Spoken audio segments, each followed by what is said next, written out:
the best thing that I found in this country is that it was possible to leave your house in the morning giving your daughter a kiss, knowing that you were going to be back in the afternoon to give her another one.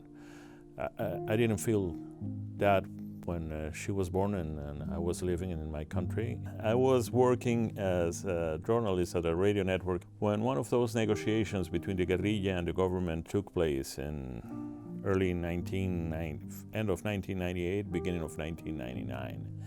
And I was very critical in my radio show about what was going on there. I never believed that the guerrilla, which had a very strong relationship with the drug traffickers, had any intentions of being serious about that. I started, trying to show people that that was a mistake. And I started receiving death threats quite often, both in my house and the radio station. And when I went to the authorities to see what was going on, they told me that I was a target of those organizations. We didn't know exactly. The most important at that moment was the FARC, but there was a point in the recent history of Colombia that there were three groups of violent illegal organizations: the drug traffickers, the paramilitaries, and the guerrillas from the FARC. And the recommendation is, if you have an opportunity to leave the country, do it, because they're going to kill you. Living in Colombia, my parents, they didn't always live free of fear. My grandfather, my mom's dad, had been kidnapped by the FARC in Colombia, and my mother and her mother, they both decided it was time to move to the United States.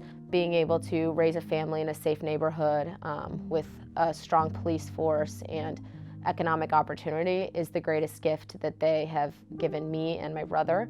And just the opportunity of education and everything the Republicans stand for is really why they raised me in a family of faith and a family of conservative values. And that's kind of how I just got into the Republican Party, is because naturally, as a lot of Hispanics are, we have the same values and ideology. My mom was maybe 7 years old when Castro took over the country. And it was very interesting because at first, Castro didn't come out declaratively and say he was a socialist and a communist. And so the people of Cuba weren't sure where they stood with him. But it was very clear, when he came down the mountainside in Cuba and he declared that he was communist, he was a socialist, he was a Marxist and a Leninist. And he took the cross that he was wearing and he said, and he expelled all the Catholics, the Catholic Church, the nuns, the priests, out of Cuba. And so, most Cubans are faith-based, whatever that faith may be, and are very family-oriented, and that really scared a lot of families, including my own. My family's Catholic. And so my mom's older sister is a Peter Pan child, and so she came when the priests and the nuns were expelled, she came on a plane by herself. She was maybe 11 years old. And she came to this country without anyone, just because they were fearful of what the regime would do. And the regime at that point had said that they were going to indoctrinate the firstborn child of any family to be a son or daughter of the revolution. And so they were going to take them away from their families. They were going to take them to a school to do agricultural and hard labor.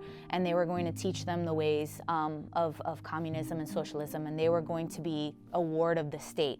So my mom's older sister, my grandparents were fearful that would happen to her, came to this country by herself. She thought she'd be here for maybe a couple months, maybe a year, and she still, deals with the trauma of being separated from her family for so long.